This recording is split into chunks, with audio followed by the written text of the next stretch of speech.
Every God of War had power fantasy when it comes to Kratos, meaning that you go into fights and you feel really strong. You feel powerful, you feel like you can take them on, you feel like you can take anything on, no matter how small, no matter how big, it's like Kratos can handle it.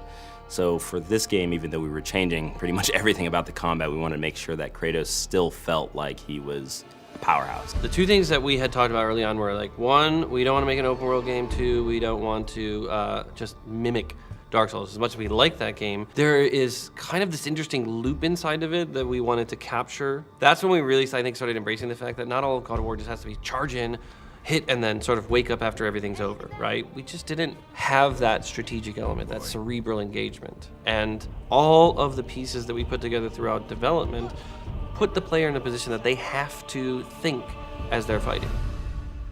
For this game, he's got a new weapon, his Leviathan axe, and with this weapon we wanted to be a little bit more tactical, still feel powerful at the end of the day, but have a little bit more decision making and a little bit more deliberate actions on the player. We created scenarios in which, hey, it's advantageous to really experiment with this. And we've noticed that once people start seeing that, oh, I'm gonna try that one now, right? Because we give you a lot.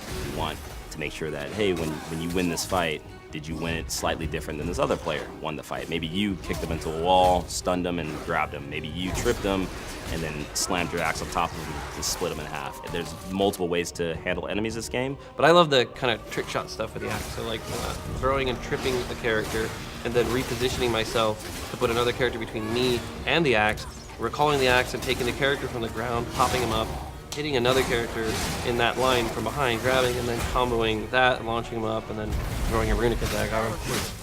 Once you throw your axe, we didn't want Kratos to be useless. We wanted to make sure that he still had a moveset, so he's got a shield that can expand on command now. A lot of his bare hand attacks uses that to get more damage. With this thing, he can stun much easier, much faster than the axe itself. Well, Kratos can throw the axe. He has ranged abilities, right? If you're blocking, you have to block. But the addition of Atreus means I can block and actually fire arrows. So I can strategize that I can open somebody up while maintaining some safety and then quickly get in while they're opened up and then follow that up with something. So it gives you a really interesting sense that I can both have an aggressive stance and a defensive stance at the same time.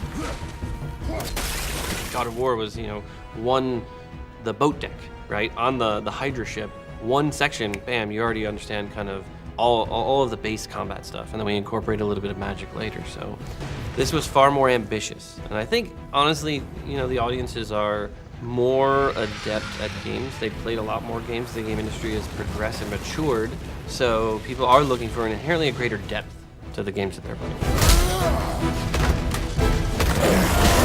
Pre-order and get 3 shield skins for in-game. PlayStation